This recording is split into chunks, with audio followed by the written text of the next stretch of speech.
Hello, and welcome to the Tantric Energetics podcast. My name is Mino, and I'm joined by the founders and directors of Tantric Energetics, Dr. Mazen Harb and Krisana Locke.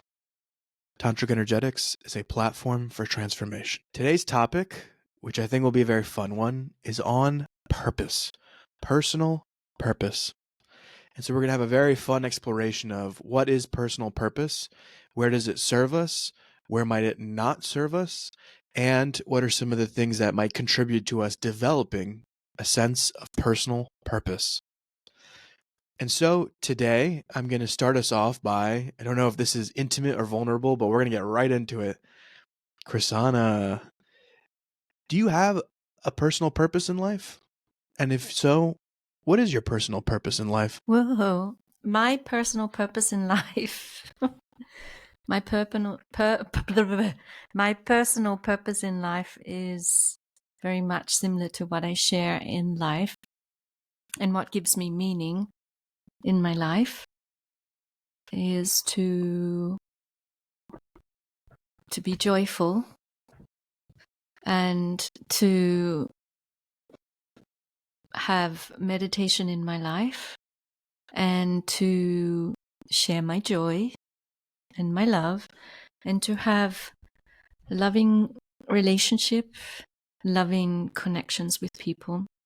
And my purpose in life, my personal purpose is to understand myself better through interactions with other people where I don't project on them, but I discover myself more by the interactions and listening and observing and just being there, being in a being state. I love this. I love to be with people, and I love also my purpose and meaning is also to have time for myself to enjoy my inner world through awareness and meditation, and to also give time and space for me to reflect, to dream, to bring in my creativity, because this all gives me meaning.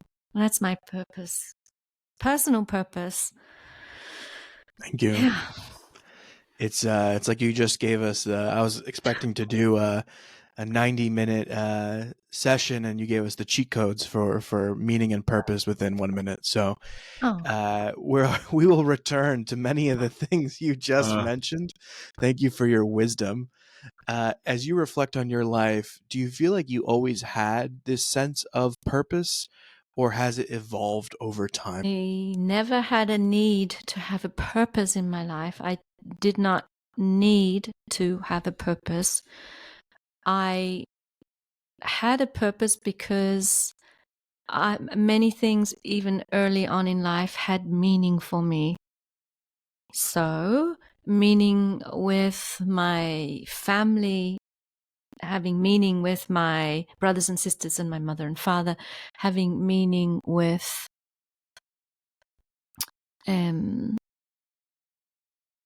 yes, when I was young, meaning meant being together, meaning in and being intact and enjoying, and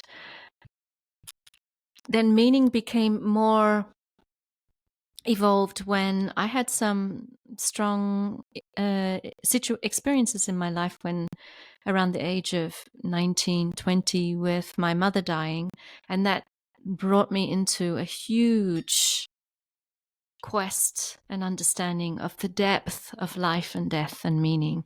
So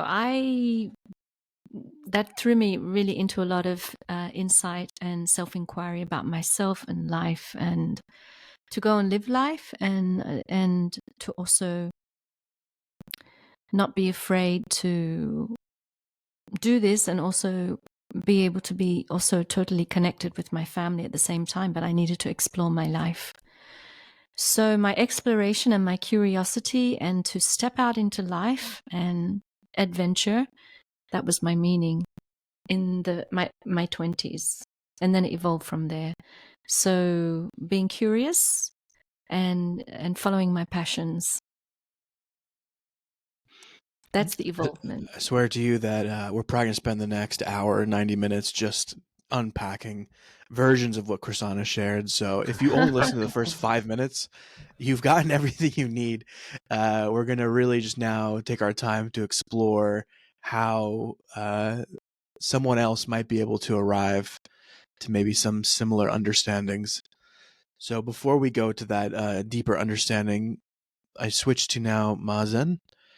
Mazen, do you feel like you have a sense of your personal purpose in life? And if so, what is your personal purpose? At this moment right now, I have a hard time to understand the concept because I'm trying to embody that because I'm 100% in my purpose now. And if when a fish is in the water and you tell her, how is it to be in the water? And I'm like, what is he even asking about? So I have a hard time. So I really, something is asked from me to disconnect a little bit, to ponder about it outside of that moment. So I need a moment, actually. Give me the question in a slightly different way, so I get out from... Yeah. So let me take you then a little bit back. Were there any moments of your life where you felt like you weren't living with purpose or on purpose? And so let's start there. And if that is true, then maybe you made some shifts along the way to develop a stronger sense of purpose. Or were you always like, I know where I'm going and why I'm going, and so tell me the truth. I will... Look, my father died, I was 4 years and a half, and that was it. And the purpose has started. So I have a hard time to see where I was not in purpose, even as a kid. So the question is, why? Why kids has to suffer so much? And then I remember I was on the balcony for a year and a half, not able to grieve even the death because it was so overwhelming for me. And I'm like, I want to discover. And I would, as a kid, I wish that no kid would feel that suffering of the death of a parent.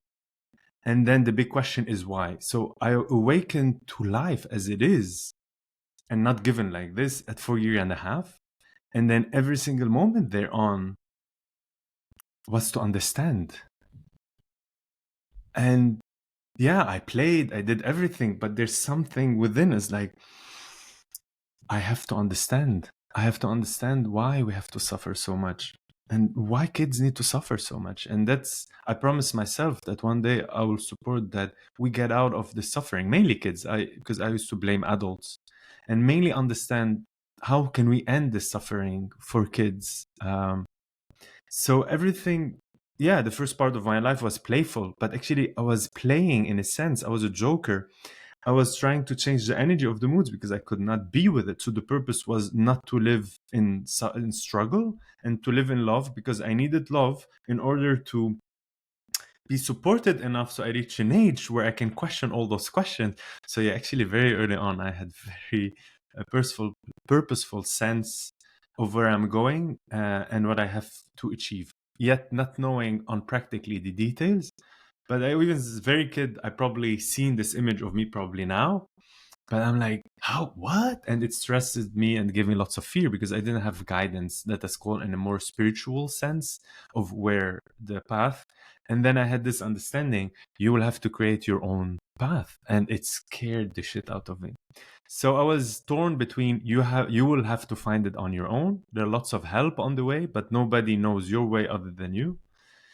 So here, when you ask me about purpose, sitting with you, Mino, and with Krisana, where you know how much I appreciate both of you, I admire both of you, I respect both of you, I trust both of you immensely in life. And I'm like, yeah, it's difficult to say how to be outside of it. I'm a fish in a tank of water and you are swimming with me. And I can say how it feels, but I think Krisana will help give the other explanation of it, like when she answered, like the scientific understanding of the journey. I can say the scientific understanding of inside it, inside the water, how it feels. Yeah. Thank you. So I'll share then a little bit about myself because relative to the two of you, I experienced a lack of feeling purpose in my life and a feeling of kind of meaninglessness and nihilism growing up that has flourished at some point into a sense of purpose. And so I begin with when I was probably in my university years. I up until that point I had been raised and identified as relatively religious. So I was raised as Christian, Greek Orthodox. It was something that I involved myself with as a teenager a lot, going to the church, being participating, active. And I took a course at university. And I remember the professor stood up on the first day of the first lecture and said, "I've been accused of turning people atheist, but that's not my goal. It's just what ends up happening." And I remember just being like, what the hell is this? Like, no way. And then all we did was like read certain philosophical texts. We actually sat down and read the Bible. It was the first time in my life I read the Bible, even though I was Christian. And even just reading these things, it basically dislodged me from this belief system. And outside of that, then I was left with this big canvas of like, so what's next? I don't believe in this kind of Christian or the way I've been raised to be Christian way anymore. But the good and the bad was the good, they didn't try to insert anything. So I was not given a belief system to latch onto, which is in a way a blessing. The thing that was very difficult was I was then without any belief system and just didn't know how to orientate myself in life. So I felt very again, this existential dread, this nihilism of like, there's no meaning in life, there's no purpose in life. And so then I set out, I think probably that was one of the impetus for me to set out on my own quest to figure out like, what is going on? Is this true? Because I know this feels terrible. Like I just felt like emotionally horrible and very, again, disorientated. And it brought up like a lot of dysfunction for me. So along the way, I went to kind of figure this whole thing out. And what I've started to realize is if you look at the literature of what purpose is, and this is why I love Krisana, your answer, is that purpose is actually a concept that fuses two other concepts together. Purpose, if I give you the equation, is meaning plus a goal. So to feel meaning in life is one thing, and to have a goal is a second thing. And purpose, the way we use it colloquially and we use it in business, is to have a meaningful goal. And so often we think we have to come up with this grand goal that will give us a sense of meaning. I would like to begin, and we're going to get into this more in a second, by taking those two things and saying they're actually very separate. Having a sense of meaning and having a goal in life are two very different things. And so I'm actually going to start by talking about the goal first, and then we'll in the second half we're going to talk about meaning, which is going to be a really, I think, fun exploration. That's why I said, Krisana, you've already skipped ahead to the really juicy stuff. I'm going to start with this concept of having a goal in life. I'm going to actually switch the language a little bit for each of us and say some of us might feel we might have a mission in life. So as it currently stands, I'm going to ask each one of us, do you feel like you have a mission in life? Is there something that kind of organizes your behavior day to day? Krisana, is there something that you feel like organizes your life and is a little bit of a mission you might have in life? What organizes me in my life is organizing myself, organizing in my interiority. For me, the word mission is very associated with religion, to save people. And I don't save people, but I give the utmost support for people to find themselves. So I will guide people and give utmost support. But I really don't have a mission, overall mission in life. Overall mission for myself is to really enjoy life, love life, be loving, and awareness. So this is my overall qualities and insights, and it's my guiding light. That's my Thank you. my purpose, mission Thank you. for myself. Before going to Mazen, I'm going to share about myself, and then we're going to go to Mazen. For me, again, this was something that evolved over time, but I had a concept or an idea of what I thought I needed to do in this life. So I don't know where it came from. It could be conditioning. It could be something I just planted myself. It could be compensation. But I really thought I needed to change the world. I needed to save the world. Like I need to save people. So there was this outward kind of mission in my early years that I had, this very kind of Masonic probably thing going on. And I even participated in these kind of self-development workshops or corporate workshops where they're like, we're going to help you define your purpose. And every time I sat down to create this goal, it was always this very, like, now I kind of look back and laugh in a funny way, but I was like the divine masculine that's going to liberate the world and break the chains of the world. Like all of these concepts, like it was all very mental. And there was all these stuff that I was probably stuffing in there that I didn't even know what I was talking about or what I was putting in there. So I had all these goals. And then funny enough, the first time I met Krisana, when we met, she was doing a personal development workshop in Florida for 7 days. And I remember it was the first night of that retreat. We met, I think, on the evening and did an evening session before diving into the 1 week curriculum. And I came loaded with all that stuff. And I don't know what, I don't know how, I don't even remember what we did, but we did something. And I remember we sat down to do some kind of sharing.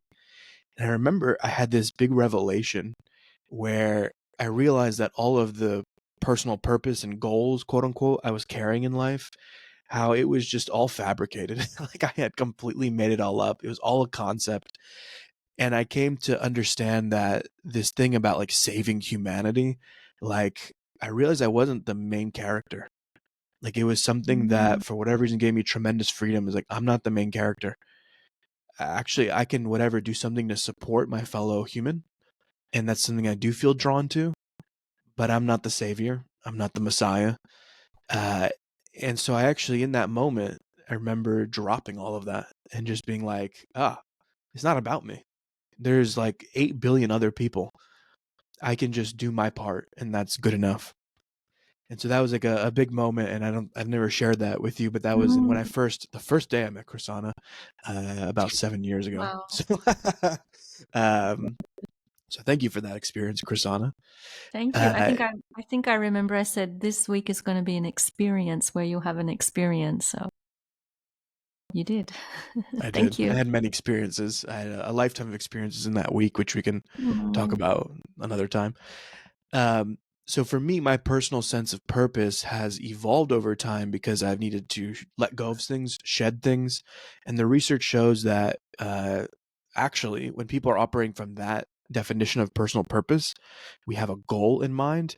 It can actually, over time, increase narcissistic traits. We tend to think that we are the main character. We're out there to save the world. We're out there to do this goal. So that is just one thing I posit for the listener, is just to be careful actually about this whole personal purpose. I have a goal kind of thing and I'm here to change the world. I've learned firsthand how that actually might not help me because it was creating a lot of dysfunction in me and might create dysfunction in others and what I go to do into the world. So that is my kind of thing. Now what helps me, personal purpose, I really enjoy sharing our work. I do feel a sense of mission with our company, 3 Peak Coaching and Solutions. I do want to help support, bring awareness into the world. It's something that I do imperfectly, but I'm trying to support in my imperfect way to bring into the world. And that gives me a lot of meaning and joy in life, to support others, to be there for them, and to build something, to be creative, and to enjoy my life. So, Mazen, now I'm going to turn it to you. I know there's probably so many ways we could start to orientate you. My primary question is, to begin, is do you feel you have a mission in life? And my secondary question, which I can ask again, is when people have these goals, these very outcome orientated goals, how that starts to affect the brain and how we in our behavior. So let's start with the first one. Do you feel Yes, like you please. have a mission in life? Yes. Again, I'm answering here in March 2024. I would be answering something completely else a week ago, a month ago, a year ago, and even way 10 years ago. So I'm answering now, what's my mission? Which has been stuck there since like the last 4 or 5 years. It's very present. My mission every morning when I wake up is to love myself unconditionally. What I mean by loving myself, the word love is very misunderstood. It's not the emotion of love. This is the emotion rising, and this is actually, love is really misunderstood when we unconditional love. Unconditional love, it's unconditional acceptance of oneself. So when I wake up is really unconditional acceptance of myself, love myself with all my flaws, with everything who I am, what I am. Loving this body that's really allowing me to enjoy this experience. And loving the moment that comes after and accepting everything that arises, knowing that everything is part of my reality. And the moment I disconnect from that reality and I start blaming, this is what I start to be stressed, afraid, having anxiety. When I start like, and then actually I go back. This is the reality that I'm putting my attention to. My attention forms the reality that I'm in. Two, it's always reflecting back to me. Do I really accept myself fully? Do I really accept this body fully? Do I really accept the friends around fully? Or I'm projecting my fears and my shadow and everything that's not going well within me on everyone outside. And this is so awareness. My mission is awareness. Awareness of who I am, what am I doing, how am I affecting reality around me. And that brings me a sense of unity within me and enjoyment within life and in every moment. So when I get out of it, I notice something is wrong, and then I start to inquire, and then I go back to it. That's my first answer. And so for the second part, and I share this is actually like I feel vulnerable sharing it because I am like, oh man, I know the headspace I was in when I did this, but I come to you as I have done many times, but a younger version of me comes to you and is like, Mazen, I have a big goal in life. I'm gonna save humanity. Gonna be the Messiah. I'm the divine masculine that will liberate and break the chains, and I have this goal and it's my purpose. In what ways will kind of tying my meaning in life to an outcome impact my behavior, my headspace? Tell us a little bit about tying things to outcomes. I have to speak about time and space now, my favorite topic. And we will continue to talk about time and space today, so. Nice. All right. Okay, I see where we're going. I need to explain time as a function of the mind. I'll repeat it. I need to explain the scientific understanding what is time as only a function used by the mind to understand something about ourselves. So when we speak about the future, actually, future doesn't exist because only the moment of time is in the now. When we speak about the future and think about it, that brings anxiety, brings the minds on. So when we start to understand that we use the future sense, and then what reflects back to us, that we are still caught in the game of time and caught in anxiety and in the mind games. When we think about the past, which is already something that's already moved, it doesn't exist at this moment because only the now exists. And when we think about the past, we relive it. We can never relive the past. We bring the past and we relive it in the present. When we bring the past and then not accept it, and this is actually where our depressive mood starts to be, because it starts with blaming and victimhood. So time is nothing than a reflection of our minds playing the anxiety game of the future and the depressive and blaming mood and victimhood of the past. Okay? It's difficult to digest that, but we're gonna go deeper into this. There's something called intention. We have our first inaugurative podcast was intention, motivation, pleasure versus joy. I invite you to go back to our first podcast ever in 3 Peak, and in Tantric Energetics, it's our second one. Intention is not about the future. It's again about the now, to reconfigure what I allow my vessel, allow myself to start experiencing in whatever we call in a future time. But actually, I'll give an example. I have an intention to be a formula car driver. right? That's an intention. So I imagine in the future, but it doesn't exist in the future. I just imagine it. So then my intention obliges me to go, but you don't have a driver license. Ah, okay. Then it started. The purpose in the moment is like, then okay, I go and then I learn how to drive, I take my driver license, and I start evolving. So an intention, it's something that's pull us toward a direction, but then we let go of it. There's no outcome. I didn't say I want to be there's no outcome other than the now moment. So you go into the now and you do it. Now, when we live in a goal and I want to have a purpose in life and I wake up and what's my purpose, and we're always speaking about the future, we're prone to anxiety. We're prone to self-blame, self-hate. And, like as a masculine, oh, but the masculine should have a purpose. I'm like, this is lots of motivational speaking out there, and just, it's really pushing to overdoing. And then losing the moment, losing the beingness. And then we go into a doingness. And then it's the self-worthiness. We start to judge ourselves because we're not fulfilling our best, highest. I'm like, what does that even mean if you live in the moment? Our best, highest thing, and when we judge ourselves, it's when we live in time, where we're constantly judging ourselves of what we did, when we're constantly thinking where we should be, and never be in here and now.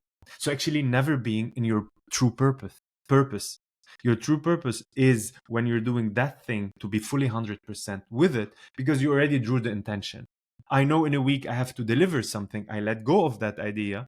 And then every day I work what is needed for that moment. My purpose is there. But I don't have to remind myself, to motivate myself. I know what I have to do. Does that make sense in a way? Fully. Okay. So one of the big breakthroughs for me came from shifting from I have a goal, so there's something I need to accomplish in my life for it to mean something, to shifting to a question I wanted to investigate. So actually taking a different approach. So for me personally, what was really interesting to me at that point in time, this is again many years ago, was to shift from like, I'm going to be the Messiah to save the world. I shifted to something, what does it mean to be human? That was the question I had. Well, what does it actually mean to be human? And can I go explore and experiment with every facet of being human? I would like to understand this question more. And that is what started to motivate me and bring meaning to my life, was to answer this question. So I think, again, there's this big pressure that's put on for whatever reason, that you have to have this goal, you need to go do something, and then the outcome, and then you're good. What if we allow ourselves to be detectives or experimenters or scientists or journalists? Something that drives us with a bit of curiosity. So for me, it was, what does it really mean to be human? So I wanted to know, what is it like to feel high, to feel low, to do this, to do that, to try it being this way, try it being that way. I like to play with the roles, to play with the hats I was wearing, so I could experience all the different facets and factors. And in that way, it actually helped me stop judging myself, because when I did something, I was like, so this is part of what it means to be human. And then I would try something else out. So this is what it kind of means to be human. So I could get a holistic understanding, a whole total understanding of what it is to be human. That was my question. That was something that really interested me. So I want to ask Krisana, were there things that in life you had curiosity about, questions that you wanted to go, I don't know, what role resonates with you, if it's a detective or a researcher or an experimenter? Are there things that you wanted to play with, you had curiosity, and you sought to find some understanding? Now in my life or in my past? In your past. I wanted to explore the world. I was so curious to go into other cultures and to have adventures. And I stepped out and started doing that in my early 20s. I was so curious about behavior and culture and people. So let's say I'm a behaviorist and I researched people, anthropology, culture, Africa, India. I've traveled in these places, and just to see how just the impact of culture and people and family structures and lives and totally different to how I grew up in Australia, from Eastern society to Western society. So it was very much that was my curiosity. traveling adventure and meeting people so different to me, meeting life, meeting everything that was my square box that I grew up in. Even though it wasn't a square box, it was like step out of my comfort zone and meet life. So I'll just qualify by saying I've done therapy with many people. I've met many psychologists. I've met many business consultants. I truly consider you one of the most brilliant, impactful, effective therapists, psychologists, business coaches I've ever met. Did you have a goal to become those things, or were you led more by your curiosity? No, I did not have a goal. If someone had told me 20 years ago, 25 years ago, you know what, you're going to be in Berlin, living in Berlin, and you're going to be reaching out to so many people, have a company, have a platform, have a NGO, I would have said to myself, how would I come to that? But it is sheer life experience and me being in the world and me having to evolve aspects of myself. So as the more I evolved, the more I opened myself to life. I did a lot of self-inquiry. I did a lot of also internal work with myself and to support myself. This came to me, it was both. I was seeking, but I wouldn't say I was, I'm going out to seek something. So this is different to having a mission. I was seeking something, but it was seeking, it was probably a spiritual journey beyond any religious organization. So it was really, I really wanted to seek this, and we met. Wow. The door Yes. opened. Beautiful. Mazen, where have you had curiosity in your life? Where have you had questions that then led to you looking for certain understandings? Where I didn't have questions. I approach life in a more masculine sense. I see Krisana, she more in a feminine sense, and I see why she's I tried so many times. I got depressed so many times. I got anxious so many times. I hit walls so many times because I knew where I would be, because I knew where it is my energy, and I didn't let go to do my feminine aspect. And I went trying very early on. I was like 20 and it should be here where I am now. I'm in my 40s now. And then I'm like, there was like 20 years that I have to accomplish all of that. The NGO, I already seen it when I was 2021. A business consultancy, I've seen it when I was 2021. Tantric energetics, more personal work, I've seen it very early on, even though I didn't have any qualification. Like, how can I do it? But I used to. So it's horrible to be conditioned to use the masculine alone without the feminine aspect, which is the curiosity, the fun, the exploration, the openness, the yielding principles. I went with the more, I go for it. It's like, whoa, I come from a place where, like, it's fun enough. It's a place of the mind, of the doing. It's the doing. When I'm using the word masculine, I'm using the word of the physical, of the doing. We go there and do it. The feminine is more of the intuitive. We wait. We're more receptive. We wait until it moves, and then we go and then create it. Man, I don't remember a wall or a closed door I didn't hit. I cannot know which one I didn't. My experience came from reaching the end of every alley, hitting the wall, and then say, actually it doesn't work. And that was how I configured my consciousness, or how my consciousness wanted to learn. I really wanted to reach people through communications, through science. And I was against dogma. I was against how religion was feeding people without using the mind. So I said, you know what, the best way, if I do experiments on my own, and I start to study science. And I said, the best way is through scientific understanding and factual knowledge and facts about ourselves. So what I did was simple. Let me try where it doesn't work. So I got the most rejections in my life. I got all the no's possible. I accumulated as much no possible. And then I could come and then experience. So my wisdom comes from all those things that didn't work, and not from those things that work. comes from those rejections, comes from where the doors were closed to me. But you're gonna tell me, my God, you're so much masochistic. I'm like, no. Actually, at all. The driving force was the yearning, was the burning inside of me, this passion of curiosity. I want to explore. I want to know. See, and that's the mix of really healthy feminine and masculine within me. So I was bumped, I was sad, but actually, then the next morning I woke up, or next month or year, it depends how long I was like more in a victimhood. And then I started again. So I would say the torch, the fire within me never has been extinguished. It was diminished, but it was really the exploration. Go to the extreme. Again, I'm not recommending people to do that. I said, what if I do this experiment? I went to the extreme. I went to the extreme in eating sweets. I went to extreme in whatever, smoking. I went to the extreme in all of that. And you know what? I came back from them.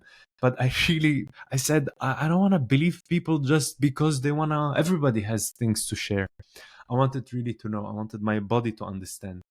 And the love of science, and I define by science knowledge, and what I define by knowledge, knowing oneself, will always ever be the love of science, the loving of knowing ourselves, the love of and then I cannot call it the love of wisdom, because wisdom is the accumulation of all of that. So I cannot work for wisdom. I work for knowledge, and wisdom comes with all of that. So I'll just give one little for folks who are listening who might not be aware of certain principles from, I will call it more, I guess, Eastern philosophy. When we talk about masculine, feminine, these have been called different things in the West. So, for instance, Carl Jung called them animus, anima. So it's not that it's a principle that's just in the East, also in the West. We just have different names for it. The concept is that we have both inside each one of us. So we're not talking here about men and women. We're talking about two different things completely. So I just wanted to make that very clear if no one's been introduced to that concept before, and it's something that we can make a different episode about, because I think it's important at some point to talk about those concepts and where they might support us. So now I want us to start to talk a little bit about the workplace. And I keep kind of delaying, I think the juiciest part is we're going to get to meaning in a second, but we're still talking a little bit about purpose and goals. Whoa, I see Mazen is salivating here. Go ahead. No, yeah, I'm like, I cannot hold myself. Thank you. See, the fire is burning. I had a note to share before, but then you really jumped into the workplace. I really want to introduce that part now of the podcast with the bigger definition of goal, because I know lots of business folks out there and a lot of even like non-business, but just it's the issue of goal. Funny, I call it the issue of goal.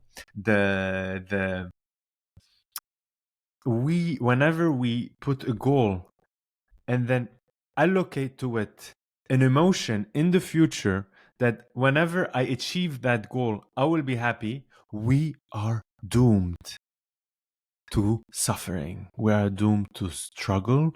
We are doomed to disempowerment. We are doomed to be a victim of all circumstances that is around us. Why?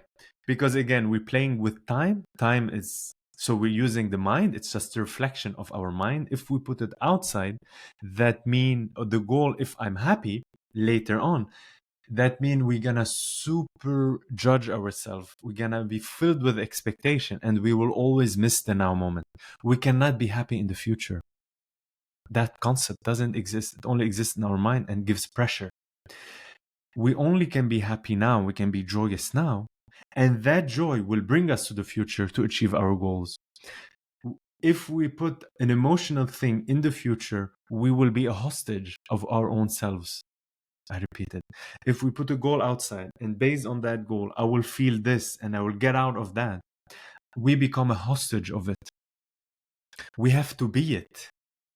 And then starts to work every day with purpose in the moment to go to establish the intention where we want to go. Then we drop all expectation and then the work happens without questioning it. Just I needed to drop all of that because I know in the business world and all of us, and this is the very active masculine aspect, I wanted to be somewhere else, and then I allocate with it emotion. It's really the formula of unhappiness. It's Yes. and regardless if we earn so much money, regardless where we are in money or no money, this is the formula of unhappiness and suffering. Yes. And so one of the things that I know that happens a lot in the corporate world is people feel like they don't feel a sense of meaning in their work. Like they feel like they don't have purpose in their work. And there's been a lot of research and interventions and things about how to align the organization's purpose with the individual's purpose.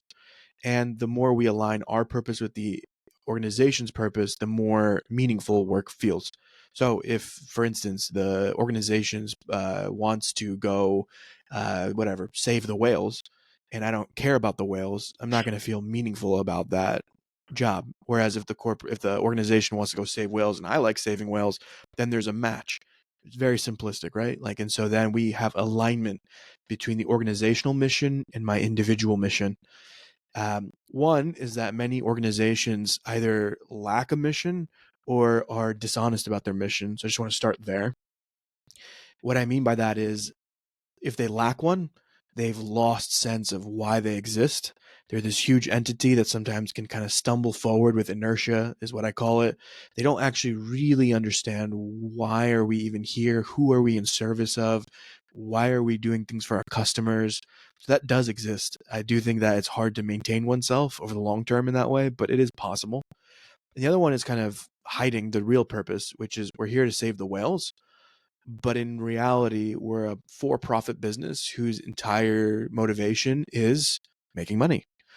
So I've experienced this firsthand where I worked at a consulting company and it was executive coaching.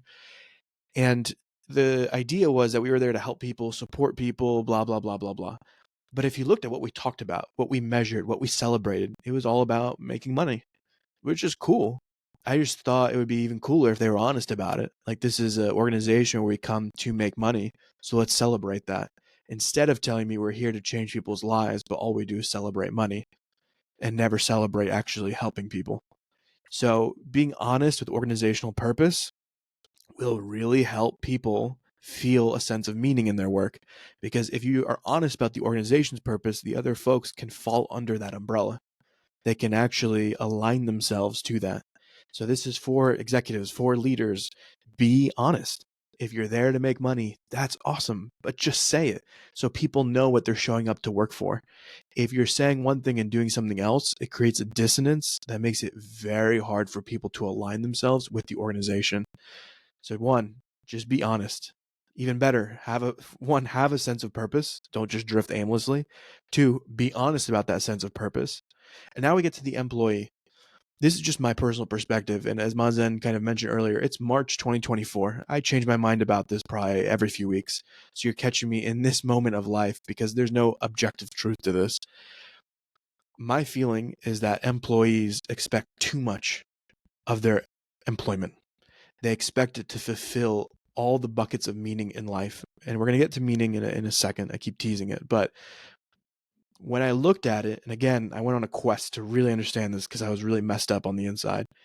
There are oversimplistically three areas in life where we can find meaning. We can find it in our vocation, which is our work. We can find it in our avocation, which is our hobbies, our projects, the things we do outside of work. And we find it in our relationships. We can find a sense of meaning and purpose in all three of those.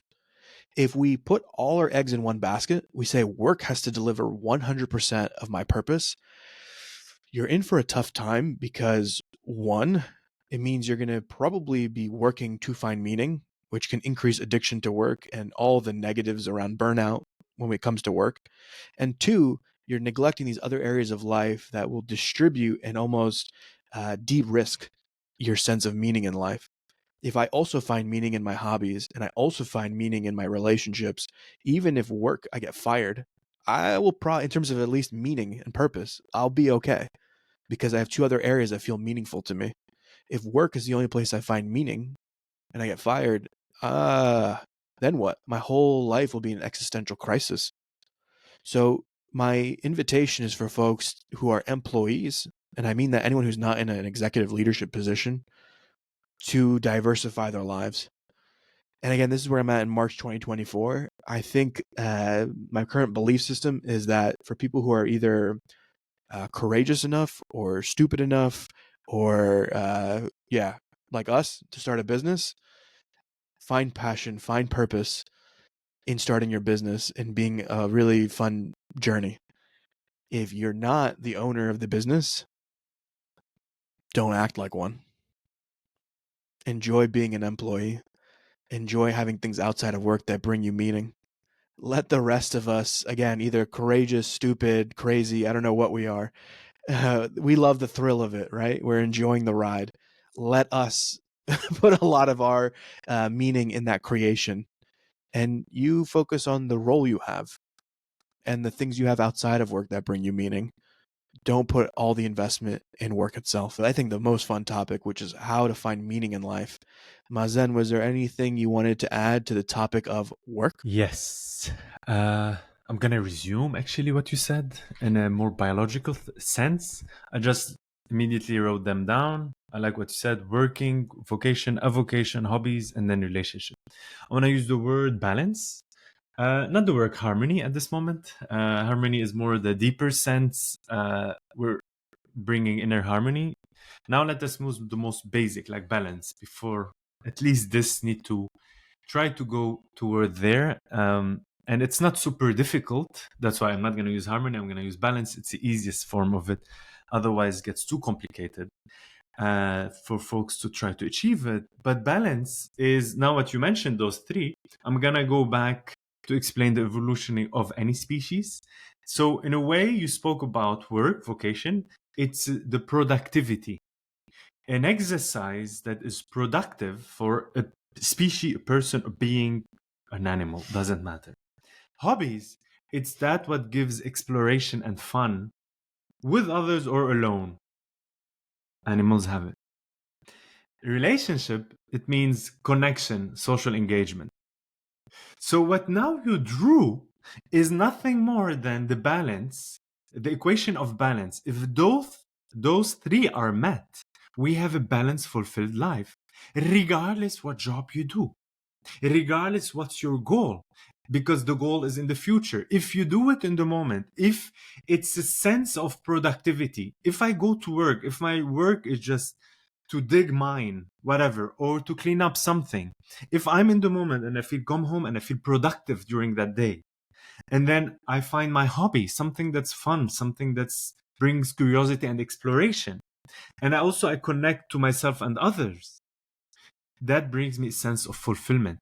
So when we're searching for meaning in a more philosophical sense, in a spiritual sense, we're going out there, we travel, we walk to Everest. I'm like, and then we go to Tibet to find meaning. I'm like, meaning is not somewhere far. Meaning is here at home in yourself. And it's the equation is so simple. Find something to be productive. Give an example. When you see farmers or shepherds, they'll be laughing when they will be here speaking. They wake up in the morning. They don't ask the question of purpose and goal because it's embedded in them. They wake up, they bring their herds outside, they care of them, they come back home for the break, they feel fulfilled. Whenever we are productive, without overthinking, whenever we feel we accomplished something in the now, not in the future, we feel complete. Then we deserve to go and have fun and bring a hobby. You know, a farmer, don't ask that question. He goes and does his thing. Then he goes at night, plays with his folks. They go in and play cards in the village. He goes home and feel connected. He connect to his wife. He connect to his kid. This is a very fulfilling life. But I don't know what happened to us in the 21st century. Everybody wants to become somewhere who are not. Go back to your ancestors. Most ancestors were farmers. Remember that. Most ancestors were in the land. It's only the last 100, 150 years where we start to create something called like those big cities and technological thing. It does not mean our biology changed. Our biology cannot change when it comes to the balance of the quality of our lives. To have a meaning is to feel productive, regardless if you're paid or not for that job. I'm outside of work. I feel depressed. You know why you feel depressed outside of work? Because you're not doing anything during the day that gives you accomplishment of productivity.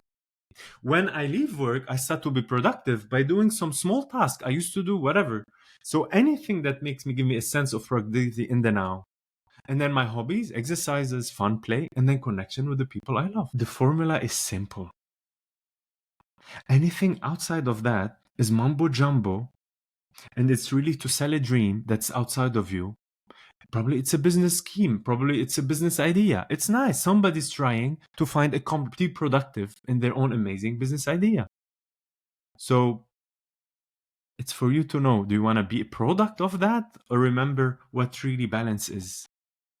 So yeah, going back to the principle of the three, you can never go wrong. Never. It's perfect synchronicity. It is exactly the transition I was going to make into the what I keep teasing. We're here. The moment has arrived. We're going to talk about meaning. Krisana talked about it in the very first sharing, in her first, so she was way ahead of us. But now we've arrived. I actually had this exact exercise where I had all these concepts. Again, I had this grandiosity. I had to be the next Alexander the Great. Like, I don't know where, again, this stuff came from. And at some point, for some reason, I started thinking about my grandparents and my grandfathers. I'll just go through them very quickly. On my father's side, my grandfather was a blacksmith on a small island in Greece. And my grandmother was attending to the home, and they had some animals, like a small farming, and she didn't finish elementary school. So that was my grandparents on my father's side. On my mother's side, my grandfather was an electrician. My grandmother came from farming, but then was basically raising the family in the home, and then helping my grandfather with his store. He opened up a store, a little shop near the apartment in Athens. So all of them were coming from more of that background. And I sat with myself one day and I was like, okay, well, they didn't become president of the United States. Was their life meaningless? Would I look them in the eye and say your life had no meaning? Of course not. Like, I love my grandparents so much. I think they lived beautiful, rich, incredible lives. And they did it by finding meaning in their life. And meaning wasn't having this incredible goal. They did it through the things we're talking about. And it helped me reframe. And anytime I start to get overinflated where I'm like, I have to go save the world and change the world, I'm like, dude, a good life is the one my grandparents had. So can I just actually use their example and allow them to be role models for what a really nice life can be? And so with that, we turn to the concept of meaningfulness, which I think is really the juice of everything. That's what we really are striving for. We want to feel like life has meaning. And we put the goal on it because, again, somehow, somewhere we thought putting this big giant goal, strapping it to meaning would give us fulfillment, when I think it gives us the opposite. So what I thought would be interesting is a meta-analysis. So a paper that studied all the papers on meaning making came out, I think, a couple of years ago in annual reviews in psychology. And they really distilled what are the things that make us feel a sense of meaning in life. So I'd like to go through each one. There's 7. And with each one of us, I'm going to call on one of us to share a little bit for the sake of time, because each one could be whatever, probably its own or 10 podcasts in and of itself. But we're going to go through the 7 things. And if you want the 5-minute version, you can just listen to Krisana sharing in the beginning. Yes, Mazen? It's really exciting. Like, I don't know, both of us here, I feel it. Like, I'm like, this topic is. I hope we'll have another podcast on that part too. But yeah, like now we give the principle. There's a lot to explore in that. And again, that's the meaning. Funnily enough, now I feel meaning in what we're doing. And funnily enough, now we're explaining it. It's like looking at yourself in a mirror, in a holographic mirror. Please continue, Mino. Just more I want to share. We're excited here. Yes. Yes. So we're going to be going through 7 things backed by a really amazing meta-analysis. So this is what research has shown us to be meaningful in life. The big caveat I really need to give is that meaning is subjective. There is no objective meaning. What does that mean? It means everything we're going to share, it doesn't have to be true. It just has to be what we resonate with, what we believe in. And this will make more sense as we get into it. But we don't have to actually scientifically prove that each one of these exists. We just have to allow humans to experience them because it makes our life richer. I'm all about what works for people, not what's technically, scientifically always going to be the thing we can prove in a lab. So some of these, it'll make more sense as we go and get into them. But I just wanted to say that it is a subjective thing. So if you subjectively experience these 7 things, you're going to feel very meaningful. That's all that matters. Okay, drum roll. The first one is positive affect. When we feel positive emotions, we tend to feel like things are meaningful in life. Again, this is a correlation. And I also caveat that in the West, we associate positive emotion as joy, excitement. But if you look at cultures from the East, they tend to think of positive affect as contentment, peace, acceptance. So when we have positive affect, both the more excitable version and probably the more rooted, grounded version, we tend to feel a sense of meaning in life. So now I'm going to ask Krisana, when you think about emotion, what do you think is the role of emotion, both positive and negative, in how we experience life and the meaning it gives to life? Well, we have emotions, survival emotions, fear and anger. These emotions to support, to help us, so when we know we're in situations that we have to use our biology and our bodies to get out of. The positive side of emotions and feelings of joy and contentment are outcomes of the subjective experience you have of cooking a meal, of being with a lover or being with a loved one, seeing children playing. So it's very subjective to what, in an internal aspect, and also what is happening in your environment around you. So joy is created within, and joyful atmosphere can give you an experience, but generally the contentment and joy that we experience are outcomes of aligning ourselves to self-inquire and to find these in ourselves when we look deeply and go through negative aspects of ourselves and emotions, and to come out of them, and out of that you'll find the positive, which is joy. If I can add to that, I noticed for myself in the work I've also done with you in the personal development, there are things that I had negative associations with. And once I was able to process them, weirdly enough, things that I considered to be at the time negative, I actually formed a positive association with them because they gave me some validity of going through something tough, or I felt gratitude because I learned something. And so over time, I was able to take things that were maybe challenging and catalyze and transform the emotion into something ironically positive. Can you tell me a little bit more about that process, Krisana? So you mean when you felt something negative around you, or you had a negative, like, can you explain, like, negative in emotions, or Yeah, so so I like I can went explain through something properly? challenging and I had a negative thing like, oh, like look what happened to me, and or this was very tough, or I feel afraid.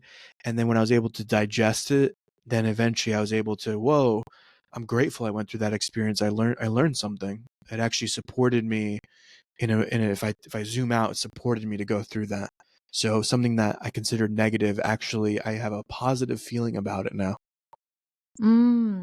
So you framed it as a negative outside, but what was happening inside of you? You were experiencing an emotion and a sensation of either fear or sadness or anger. And the projection outside is, I'm feeling this, and so whatever I'm encountering, this is negative for me. So it's really to come in contact with these emotions to feel what is driving you and why you feel fear, why there's sadness or why there's an anger, or there's a expression that needs to be expressed. So when you start to come in contact with your feelings and also emotions, or emotions that have been repressed or stagnated, or you haven't come in contact with them, you get a better sense of yourself, how to have direction with yourself in your life, and how to move through these, to process them through the body, and also to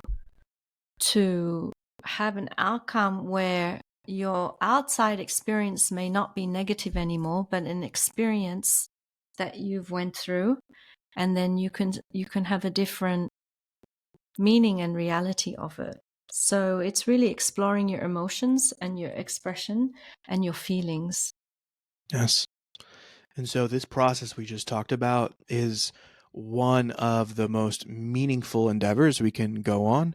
That is what the research shows. It's also what we can share anecdotally between the journeys that the three of us have been on. So that's the first one, is really the emotional landscape. I'm going to stick with Krisana for number 2, and then Mazen, don't worry, there's more beautiful stuff for you to get in on. The second thing that brings us meaning in life are social connections. And I had this realization again when I was really pondering my family. And I have one memory that really stood out to me is we were having a dinner with my extended family in Greece. And we had this very big dinner. And as the dinner was ending, the sun started to set. And I remember just sitting around and just listening. And everyone was very happy and chit-chatting. And it was one of those perfect moments that I do this once in a while in life. I kind of snapshot these moments, like a still frame, where everyone was just in this resonance, in this feeling of love, and enjoying and basking in that kind of golden light pouring through. And I had this moment of like, if I could just be frozen in this moment forever, how amazing would that be? But it was really the power of social connections. So, Krisana, I want to ask you, when we think about how social connection can bring us meaning in life, what comes up for you as we explore that topic? I would just like to share that what you experienced was a healthy family bonding, because you were with your family. So healthy bonding. So you had a moment where everyone was happy, and we are family, and there's a biological bonding that we all belong, and no one's missing, or who's not missing. We're all here. So this was such a happy bonding on a family level, on a deep biological level of belonging. Social connect. Can you tell me the question again about social connections? Because Yeah, how does social connections help us feel a sense of meaning in life? Social connections help us because when we are not islands, and we don't live in isolation, and we're social animals, and it's inbuilt into our nervous system for millions and millions of years to survive. And so we feel safe, and we feel also connected to the fabric of society by being connected. There's a social engagement in our limbic system. Socially connecting with others is very healthy for the wellness of ourselves. People who, I've mentioned this in other times in podcasts, isolation is a terrible thing for people when they cannot reach out anymore. They've forgotten that is really important, especially when people get older, in older life, older people, they live alone. It's really important that there's neighbors that check on them or say hello to them or help them, because we cannot survive without social connection or bonding. So children need it, partners need it, friends need it, even in the street. If you feel isolated and you don't know what to do, just to even go to a cafe where you feel safe and be around people having a tea. There's a capacity for you that you are part of a fabric of life with life happening around you, and you will feel safe because it is a safe environment. If you have that in your life, you can do this. So feeling socially connected isn't I must socially connect. I must have networks and socially connect online. It means the physical, visceral feeling in our body and our sensations when we're around people, physical people. So this is what's really important about social connecting and social and bonding. We are Beautiful. social animals by nature. Beautiful. And I'll add to that, like even experiences like going to a concert. Many people really enjoy that oceanic feeling of being in a group of people, a topic that there's much more to discuss on a different time. But now I move us to number 3. So we've gone over emotion, social connection. Number 3 is a sense of spirituality, a sense of spiritual connection. And here we're not necessarily talking about religion, because spirituality or religiousness can exist within a religion, but you can also be in a religion and not have a spiritual connection. Again, we're not going to go deep necessarily into that difference today, but I want to focus on the spiritual connection today. So Mazen, I'm going to ask you to share with us a little bit, in your estimation, what is spiritual connection and how does it help us feel a sense of meaning in life? That's a big question. I'm just screening where to go in. I feel like inside of you, you're smiling. I'm like, I'm going to bring this question to Mazen and I'm going to see. You just wait what else I have in store for you today, my friend. There's still more? Oh, yeah. So then let me jump on the train. The sense of spirituality. Again, you said it. Spirituality is not religion. Sense of spirituality is the sense of having connection to oneself. And once we have connection to oneself, we have connection to the outer. And once we have connection to oneself and the outer, we have connection to the whole universe. We have to know we spend all our life, knowing or not knowing, seeking that understanding of who we are. So when we starting having belief system, they're nothing more to give us a sense of spirituality, because we know without it, we'll feel a vacuum. So every religion or it's based on belief system concepts, and they didn't happen by mistake. They happened because we know very well it gives us a huge meaning. And then it was more who's faster to go and fill that meaning. Religions we have at play, they really play the role to fulfill a gap. And that gap is really our connection to ourselves and to the microcosm we have within us. Once we are in a religion, we have a meaning. The issue is, once we connect to that belief system, we have a meaning. The religion we have on this planet is create an identity. If I come and start to share my own belief system that's opposite to the other, it creates this separation. And then it's whose belief system is better, mine or yours? And then we went into wars. Last 10, 12,000 years of wars. But only to answer how to have a meaning in our life. So the intention of religion is wonderful. The application of it, and then later on creating dogma, and then either this or no, and we'll kill you if it's not that. Remember, every religion, there's killing in it.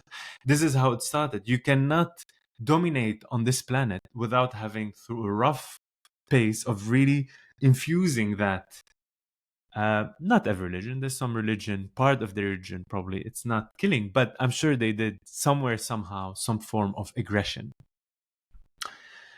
regardless how much pacifist they are. So all of it is really to answer. The intention is super positive. The application is very difficult, because we went from a very broad answer, a very meaningful answer, to really restricting it in belief system. This is the first sense of spirituality. The other way, and it's the most scary way, is to drop all belief system. Then we become atheist. So like this is translation agnostic. So we believe there is God. It gives us a meaning. At least there is God. At least I'm not alone there. And then it goes to agnostic. There is nothing but me, and it's good. That means we're questioning. And then it goes, funnily enough, it goes from a religious society, religious belief system, to one moment, not this religion, but there's God out there that feel connected, have a meaning of my life. To go, you know what? Fuck, that's it. There's nothing but me. Full atheism. But actually, it goes like from big to really small. And then once there's nothing but me, and then you're like, if you do not inquire more and you start meditating and bringing awareness, this is nihilism. There's nothing. There's absolutely nothing. You die, and then this is nihilism, and you're stuck. And the meaning, and you start to lose that meaning, and you lose that meaning in your life if awareness doesn't come, if meditation doesn't come. And then when meditation and awareness starts to come and knock on your door, there's nothing, absolutely nothing. And then you start to sit within yourself, and then you open a new door of awareness, of understanding of what is inside of me. And that's here another caveat or another pitfall. Then because we are conditioned to have belief system, then we start to discover the inner. The inner is so rich, but we have to drop the belief system, and you start exploration of the inner. And then we start to create another belief system because we really need to feel safe in it. And then we go and then start teaching it based on that. But actually the inner, you're going into a journey where there's no belief system. It's really a door of the unknown. It's really a door of being super alive and always reconnecting to the self. And by you start to understand actually you're not disconnected from the outside, and the belief system is just more separating you. Anyhow, I can go deeper in that, but I'll stop at that now, so not to give it all, and it will be complicated for now. Thank you. You basically gave a bio of my early 20s. So thank you for it's the exact process I was talking about earlier of going through. I was in a religion, in a belief system. I went through the class. I became more of an atheist, nihilist. And then the door out began when I started meditating. I was towards the end of university. So now 4 years later, I sat down with myself. I didn't know what meditation was at all. And I just, whatever, tried it, closed my eyes. And it was the door, the portal for me to eventually create a sense of meaning for myself and a sense of connection outside of myself once again. So thank you for very much putting words to my own experience. Krisana, I'd like to, before we move on, I really do still want to hear from you on this topic because I think it is such a rich one and you have such a rich inner and outer world. What is spirituality for you? When this was coming up, I don't know why, but I remembered this experience I had when I was in Africa, in Malawi. It's a country, traveling through the Malawi. And then we were around Lake Malawi, camping. And I went for a walk, and I was nature everywhere, but they said there was a pine forest. And so the nature in Africa, that's quite savanna-like, but there was these pine forests. And I was walking into the pine forest, and it felt the atmosphere changed. It felt like I was stepping onto pine needles, and sound was different. And I stepped in, and it was not like a church, but it was cascading, and something shifted. And then as I walked in, I came in contact with an Ikopi deer. It's an animal. And we both were surprised. We stopped and we looked at each other. And in that instant, I did not know if I was this animal or if the animal was me. And that was such an experience. It was these big eyes, and we really surprised each other. And it was like I jumped into this beautiful animal's heart. It jumped into me, and this was such an experience beyond my thinking, beyond my feelings. And I would say that's a spiritual experience. So for spirituality, for me, it's something like a verb. It's spiriting in you. I would like to use the it helped me through hearing Krisana. It was very touching. Yeah, and I could feel it. And then I would, I always like to give the word communication, this scientific word. Spirituality is achieved once we start to understand our interconnectedness and that we are one in the reality we live in. Nothing is outside of us because we're all interconnecting, and everything is bringing us that experience that's very unique to me, but also Krisana's experience very unique to her. It's not the same, but we're interconnected. I could perceive reality through my perception, yet interconnected. Krisana the same way, Mino, you're the same way. And in that, we're really part of all each other, the animals, nature. We're all part of one thing that have a perception from a different angle, but it's super interconnected. The opposite of it is not interconnectedness. And this is why we feel lost. And this is why it means not to have a meaning, a sense of spirituality, the opposite of it, not feeling interconnected, being isolated, feeling alone, thinking we are alone, and then understanding we are super interconnected. Humans are relationship machines. We talk about it a lot that we're social creatures, social beings, but humans form relationships with everything and anything around them. We can form a relationship with a rock, with a star, with a tree, with a child, with a dog. These are the invisible threads that connect us, where we transport emotions across time and space. So when I have a relationship with my dog, no matter where I go in the world, I carry that relationship in my heart. I will always carry that dog with me. No matter where I go in the planet, I have a relationship to my mother across time and space. There will always be a corner of my heart where I have my mother with me. We carry these people. My grandfather passed away. I still have a relationship with him. I still relate with him all the time. I still call upon him for his support and his love, and I connect to the memories we used to have when I was a kid. So in that sense, my grandfather is still with me because the relationship is still there. The invisible string can't even be cut by death.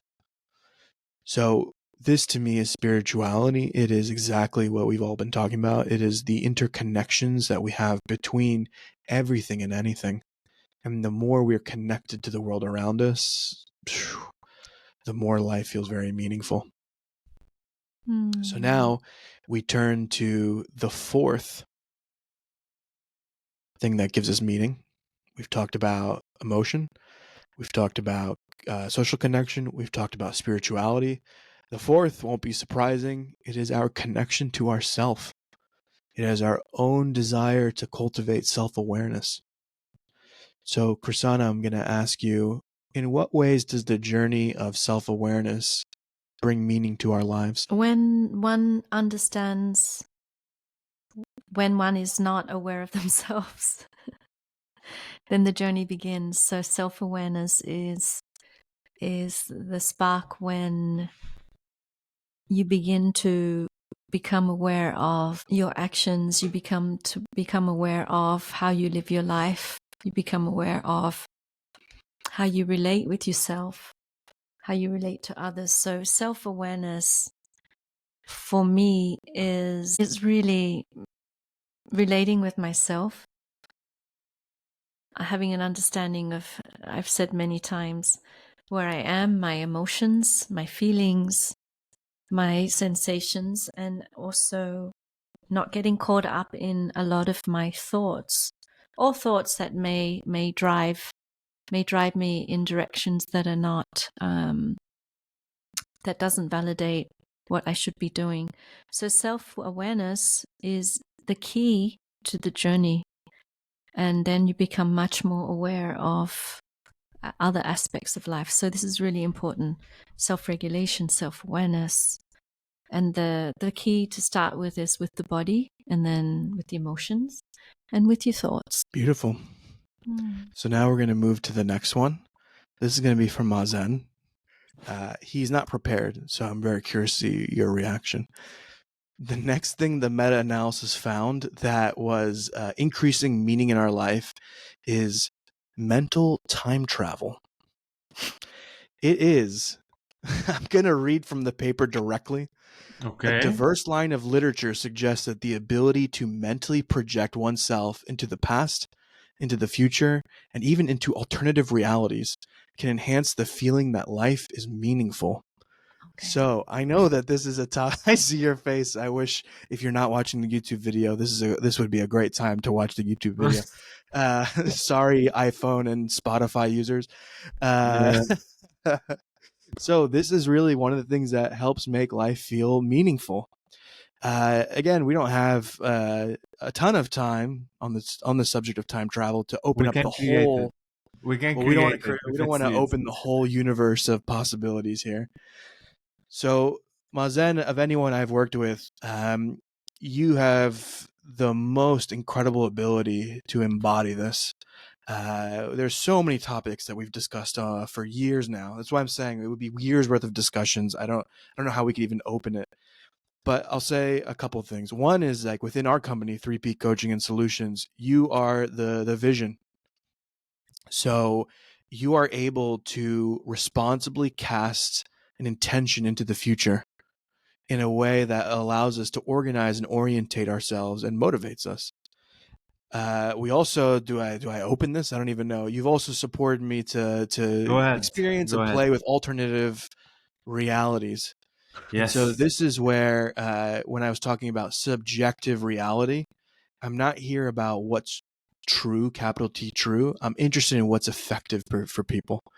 And so Mazen and I have also experiences in playing with alternative realities. There's different words and labels you can hear online. Some of it is past life regression. There's all kinds of stuff, but we have fun with playing with time. So this is where I don't know what you even want to share on this topic. I know you're the guru of it. You're the one that always reminds us that time is not real. So this is your opportunity. You have a chance here to speak anything and everything on your heart about mental time travel and how that might support meaning in life. First of all, I'm happy you're enjoying yourself, and I feel like, whoo, I'm full of all those different sensations and emotions. Thank you, Mino. I am a consciousness researcher. I'm not just a biologist, a physiologist, a neuroscientist, a sound healer. All those are labels. I'm a consciousness researcher. And funny enough, that's also a label. But I use it just to say that I enjoy exploring consciousness. That's it.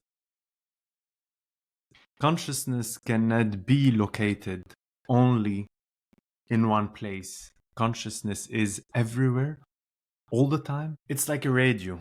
So when you start learning how to tune in and change the radio frequency, it's like the brainwave. Why we feel and think this way? Because our brainwave is at certain frequency. When we start learning how to go in within ourselves, understand the microcosm, and then it's really represented, we start to be able to understand reality as it is and let go of the concept of time. Which is really limiting us. And understanding time is a beautiful tool that we're believing in to make us move in this linear physical reality. When you said it's one of the accomplishment, I didn't know. One of the meaningful thing I didn't know, but all what I know is whenever we do mental time travel, it gives me lots of joy. So I'm like, oh my God, I don't know where you found this article, but they know their thing. Exploring with you and with many others, exploring with myself, mental time travel and everything is really enjoyable. Yes, for sure. When it's done consciously with someone who knows what they're doing and with not trying to have an outcome or change anything. I'll explain to everyone how we do it on a day-to-day and a moment-to-moment. I'll start with the most easy and not the most esoteric. Intuition. We clap. What is intuition? Do you remember, Krisana? We had this discussion in the car in Corsica when I was explaining intuition to a friend of us in the car. Oh, yes. Yes. Intuition. We're like, but what is intuition? We always know in the moment what is needed, but that what was needed later on another moment, it changes. and then vision and knowing, but if I do that, we'll go to that. Consciousness doesn't need time to move in timelines. Intuition, I'll give it more of an understanding, can be, again, it's a more, because whenever we define something, we define an angle of perception of it. When I have a vision about our company, when I have a vision where we're going, and then with it comes the intuition, we are capable to go see the spectrum, like the spectrum of what might be, and we see actually the outcome of it, it's not conducive. So we have an ability in our consciousness to go and then check different timelines, different probabilities. This is how the brain goes. We go check different probabilities. This is how fast our consciousness works within ourselves. And then suddenly you have an intuition to go the word there. And you're like, how can I trust my intuition? I don't want to trust my intuition. When we have an intuition, that means our consciousness was able to check all probability and found the probability that's more conducive to us moving forward. You might say, I followed my intuition and saw something bad. And I'm like, no. This is judging it as if we know everything. The mind we have, the conscious mind, cannot know what's good or bad based on what really happened. There is something we need to go to. Sometimes we need to have some pitfalls. We need to fall sometimes before achieving where we need to be. So intuition is the truth, and it's always changing in the moment. So we always have to go. It's the opposite of a belief system. Knowing that the intuition is the micro and the macrocosm, is that consciousness jumping, working through time and space, going through all those probabilities. Yes, it's like the AI, but a zillion times better. Everything at once, and then intuition comes, do this. You're like, and you hear even sometimes your own voice or a voice, go this way. Why? And you, why would I go this way? And we start questioning. Then we go into our mind and we let go of this connection with ourselves. This is one way to understand mental time travel. Everybody does it. The other way to understand it through hypnosis. When people do hypnosis, we, in a state of super relaxation, very safe, with a good hypnotist, and then they go into a regression.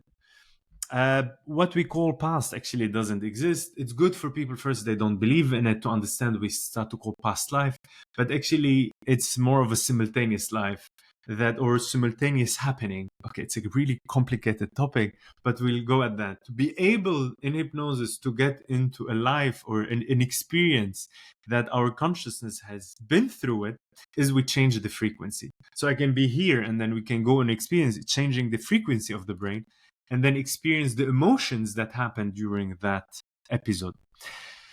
So I'm not gonna go deeper. I wanna say, yes, it gives a lot of meaning. There's a lot to explore out there. There's a lot beyond our very scientific, very linear way of thinking, and then we were conditioned to time. There's another universe of science that's yet to be discovered, and super fun, super exciting.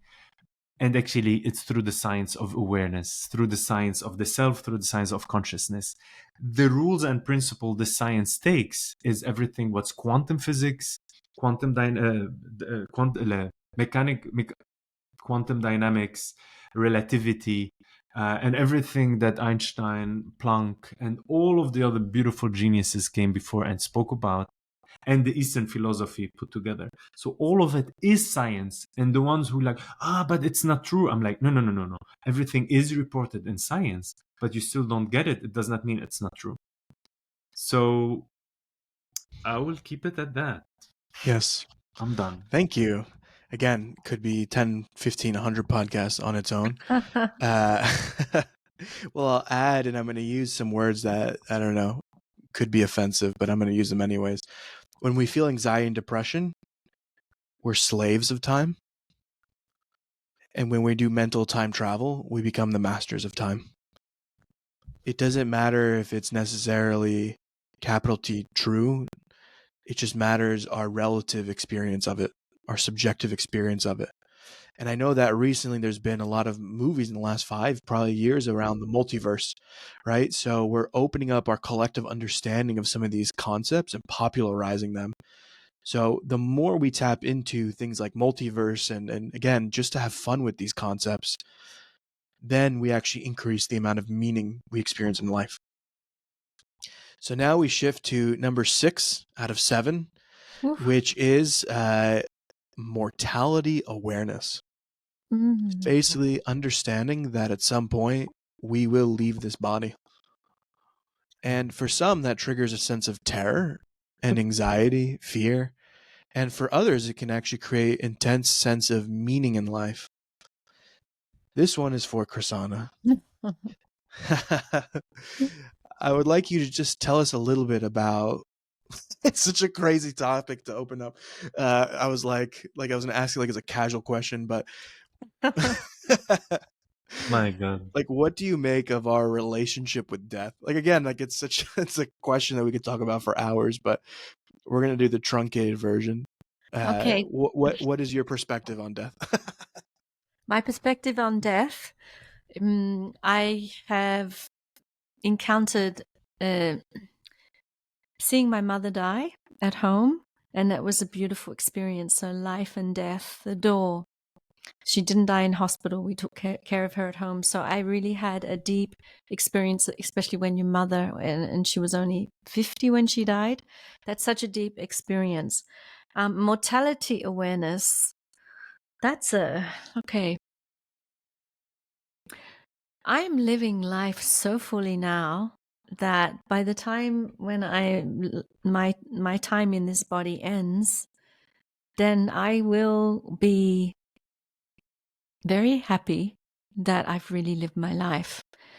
I do know life is a preparation for death, and meditation and understanding my interiority is preparing me for that big door into the beyond, because we're here now and we don't know, we have beliefs about it, but I trust, and I don't know what it will be when that time comes, when that door opens. I'm sure I will have signs when I'm drawing near, and when I do, I would prepare myself in the most beautiful, celebrative way that I am going to be entering a new door, going through into another consciousness, and it's into an unknown, and I will embrace it. But I don't know, because I don't know what that, I'm not into the future. I'm not worried about that. But I do know if I live my life and I live it totally, and I live it with enjoyment, with love, with passion, with compassion, with awareness, I know by the time that time happens, I will say, I am fulfilled, because I am quite fulfilled. I'm fulfilled in my life, but not that much, because I still want to live life. There's more to be lived. Please don't leave the body right now. No. But we have to finish the podcast. Yeah.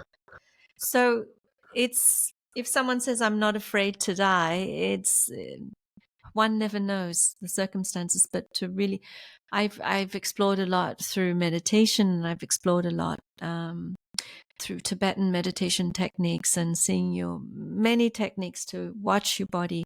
So the identification of the body, seeing yourself dying, or many different experiments, but really to live life first, and then when that happens, it happens. Mazen, can I ask you a question? And then, of course, whatever you also have to share is, like, I'm looking at the paper right now, and one of the things that it talks about is that psychologists, man, they have beautiful words for everything. There's something called terror management theory, which is used to explore how the awareness of mortality has the potential to evoke paralyzing anxiety. Yes. Can you speak to us a little bit about the individual? Because Krisana gave one of the most beautiful answers I've heard in my life. Yes. And so I also want for maybe the rest of us humans, if we have fear of death, like real anxiety about death, what's your perspective on that, Mazen? Yes. So Krisana gave the voice of wisdom, the inner voice. She gave the feminine, again, not because she's in a female body, but the feminine understanding of life, which is life-giving, life-earning, life-giving. And this is the most beautiful thing. She's nature, and that's the nature in its element. I would even finish on that. But then here comes the masculine, which is the mind, because I know our mind is, I want to know. So I'm going to give it a certain understanding here. It's something that, I research, again, when you go very deep in consciousness research, one of the things you research most is that there's one truth and one belief system that is across every single human on this planet. And actually that defines them, why they are human in this body. And everything where everybody agrees on, the denial of death. Mm. That's what unites the humans. Imagine there are different planets out there and different civilizations, and those civilizations live, imagine, for 500 years, 100,000 of years, right? They will have a different aspect. How they would know that we are human from Earth? They need to check a thread that unites the human from Earth, right? And they go mix galactically and they meet somewhere. They directly would tune in, that's an Earthling. How do you define an Earthling? Battling with the ultimate truth, with the absolution, with the most absolute of things, yet denying it. And then those aliens will be like, that is weird. It's so absolute. Why they're denying it? And this is the question. And this is probably, they put it here in this paper as mortality awareness. We are denying collectively this truth, and we live as, no, don't speak about that. No, doesn't exist. There's no other denial that we all collectively, regardless of culture, we unite on. So that's one thing. Another thing, I'll give you an experiment. I love science. Imagine if tomorrow I tell you, you wake up, Mino, you are immortal. You do not die. What would you feel? Would you do your taxpayer? Would you do your tax papers now, or you would do it later? In this moment in my current life, now a younger version of me would have answered this differently. Current me would probably not change anything about my life because I have oriented myself to the life I really want to live and gives me meaning. So if you gave me $10 billion or told me I'll live forever, I don't think I would change. I would probably just feel a little bit more relaxed day to day. Because you're on your purpose.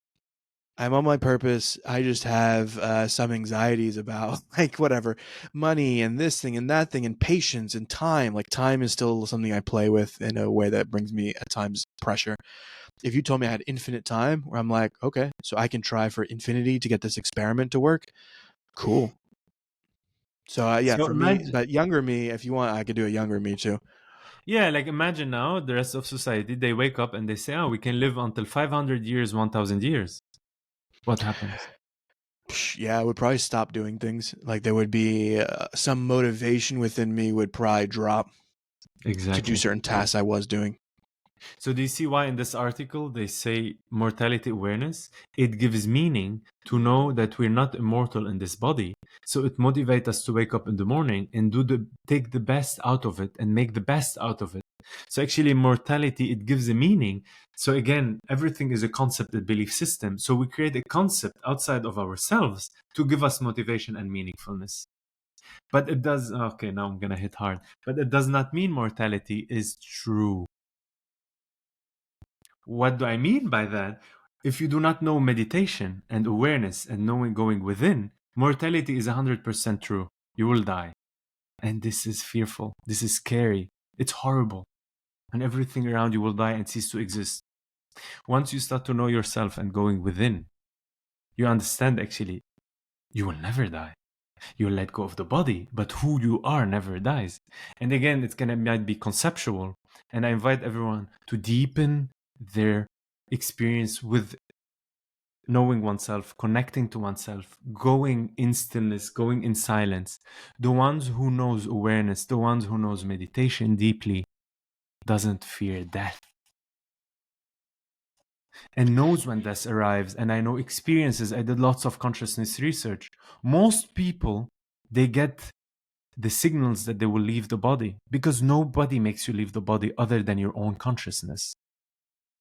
Yeah, it's also difficult one to digest. That's why I'm so relaxed, because I realized across all the studies I've done, nobody leaves the body if it's not timely, because there's a consciousness still taking care. It's a different topic for a different time, but we have to play it to be motivated and to do those projects. It's still collective belief, let us play with it. But it does not mean it is true. It's like time. We're using it as a way to accomplish and to experience something within time and space, defined also by death. So that bridges to the last one. Each one of these is getting more interesting, right? We started with like emotion and like calling a friend. Now we're talking about like the existential fabric of consciousness.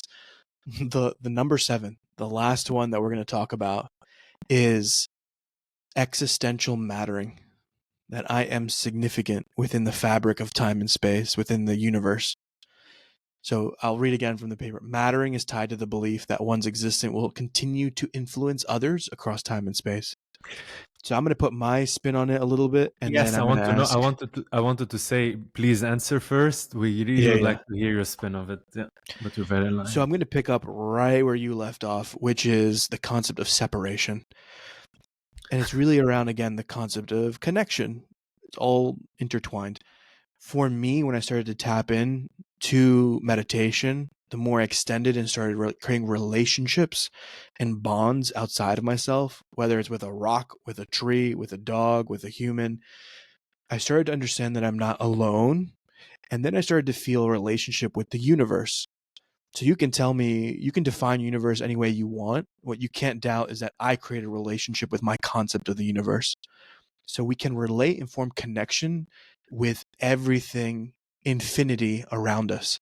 And that is what I started to do through meditation, not intentionally, not consciously. It wasn't like I was sitting there like, I'm going to relate with the universe. But I started to really understand, why don't I have a relationship with matter or antimatter or this galaxy or that galaxy or time or whatever this thing called universe is? The more I started to extend myself and see myself as part of a whole. Like, why is a human separate from universe? Why am I separate from infinity? I don't feel like I'm separate from infinity. It doesn't make mathematical sense to my brain. So I am part of infinity. I am one in this ocean that we call life, universe, existence. And when I felt that connection, then I felt a sense of significance, because universe is me and I am universe. I cannot separate them. Only when I separate them can I see myself as small and pathetic and human and irrelevant.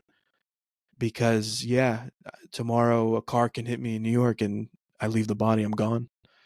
But something within me, mathematically, scientifically, will continue. My matter will become something else. My molecules will rearrange themselves into something else. The building blocks of who I am physically will become something else. So even in that, even if you don't believe in spirituality, even if you don't believe in consciousness, a fact of the universe is matter cannot be created or destroyed. It can be transformed. So all you can do is transform who I am into something else. And so, will I have a post this life? Will I have a human consciousness that thinks the same way I do? I doubt it. I don't know, but I doubt it. I doubt I will be a human reflecting on my life in the way humans do. Will my body transform into something else? Absolutely. That's inevitable. And in that way, I carry on into something else. For me, that gives me a sense of significance. For me, that has helped me feel like existentially I matter. I can also make those things happen in this time and place as a human. Different podcast, I have different thoughts about the concept of legacy, but I do feel like I can do something to support the next few generations of humans on this earth. And that is one of the things that every day keeps me motivated with Three Peak. There was one day, I think I've shared this with Mazen, where Yes. I was struggling with my motivation. And I felt like, we started a business and we started knocking on doors, and those doors were closed. And I kept being like, well, if no one on this planet, I started to catastrophize. If no one on this planet in this time and space wants what we have to offer, but I believe it's valuable, what do I do with that? And I was on a plane to Germany, and I had this epiphany that there are kids that are going to be born 200 years from now who will inherit, I believe, some things that are going to be tough, because I don't think we're building replenishing sustainable systems. And for those kids, I call them the kids of 2222. For those kids, I would like to leave something. Maybe they find it, maybe they don't. Maybe they know it's there in some esoteric sense, maybe they don't. But that's what motivates me, is that for those kids 200 years from now, when they want something, some kind of support across time and space, I left something that might support them to build a society on a different foundation. So even in that local sense, if I expand my time horizon, I can feel an incredible sense of meaning, even when I'm getting no's, rejection at work. So for me, that is how I start to parse out my existential meaning. And the last thing I'd like to share, which is again about my personal relationship with the universe. Sometimes I use the American Indigenous First Nations Great Spirit. When I think about my relationship with Great Spirit and I meditate, that earlier version of me who was nihilistic and felt like everything was meaningless and cold and dark wasn't connected with Great Spirit, wasn't connected with the universe. Now, when I've created a relationship and I feel into this entity, what I feel is not, bubbly, warm, like, oh, I love you, love you. But what I feel is something different, which is total and complete acceptance. And in that sense, I feel love. It's a cool love, but it's a love nonetheless. And I feel like all of creation around me supports me in that way. It doesn't necessarily support me to get the, Mercedes, the Ferrari. What it supports me is to just be me, to just exist in this time and space, to just enjoy being who I am and being the experiment of Mino. And that's all that's, I think, asked of me, is to do the experiment called Mino. And each one of us does the experiment called Mazen and Krisana and Joe and Sally. And in that, I don't feel judgment. I think the universe is putting on a big play. And we get to be a player in that play.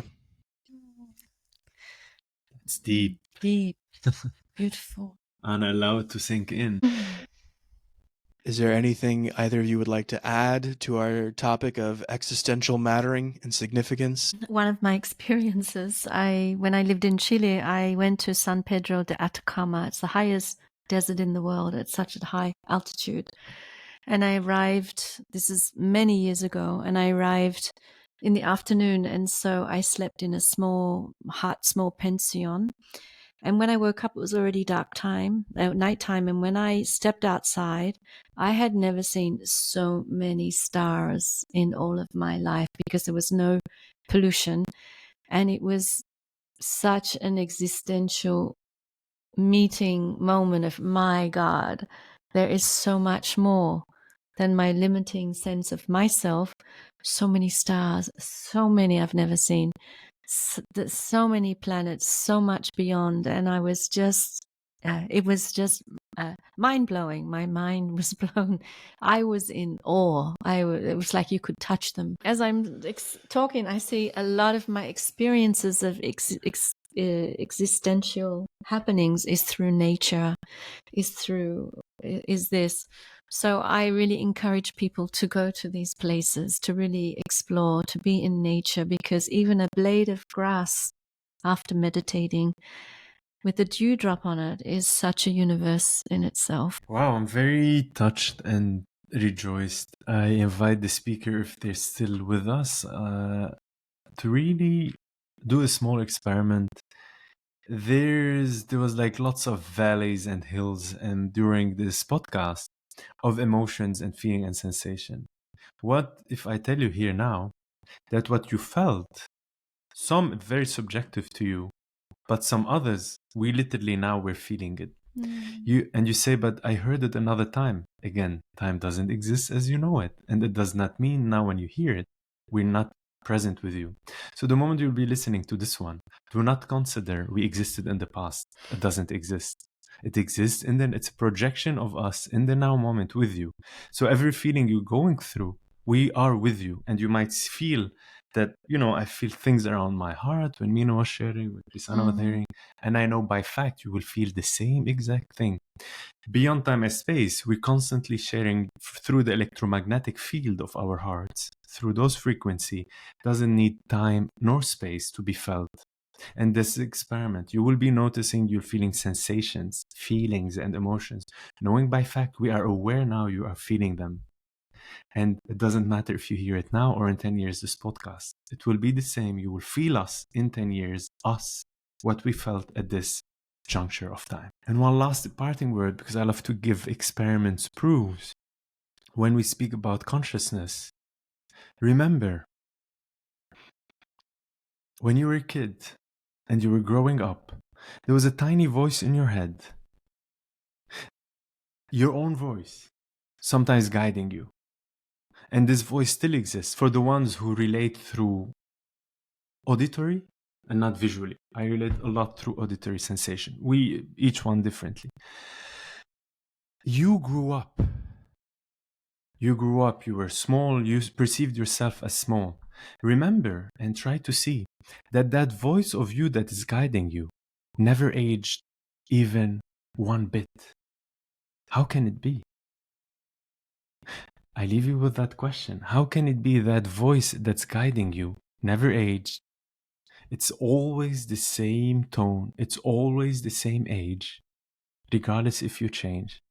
It's the voice of your consciousness that exists beyond time and space that is guiding you because you are an extension of it in the physical body. I don't want you to believe everything we said today. I want you to go and question and explore your consciousness and trust that your consciousness will be so happy that you're questioning it and explore it, and it will give you all the signs and all the path to go discover it based on what you're capable of. Lovely. And so in the last now almost 2 hours, because we've had a lot of fun today, we covered a lot of topics.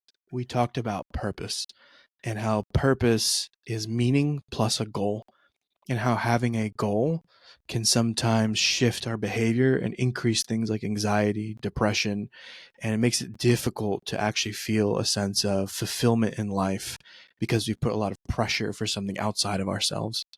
We talked about how this also applies in the workplace and how sometimes the companies can be doing a better job of having an organizational meaning and purpose, and then the employees can find their own meaning and purpose both within work but also outside of work.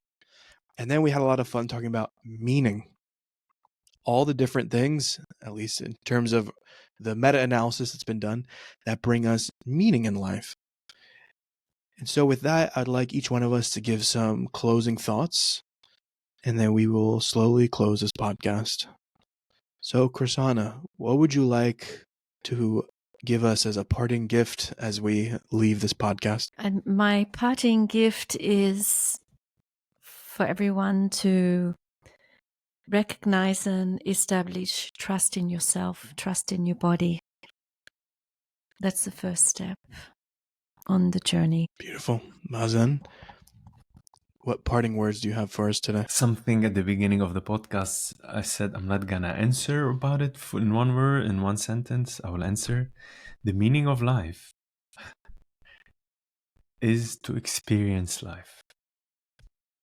Either you experience it and you're aware that that's why you are here for, or you refuse to partake and you struggle with the decision that you decided to do.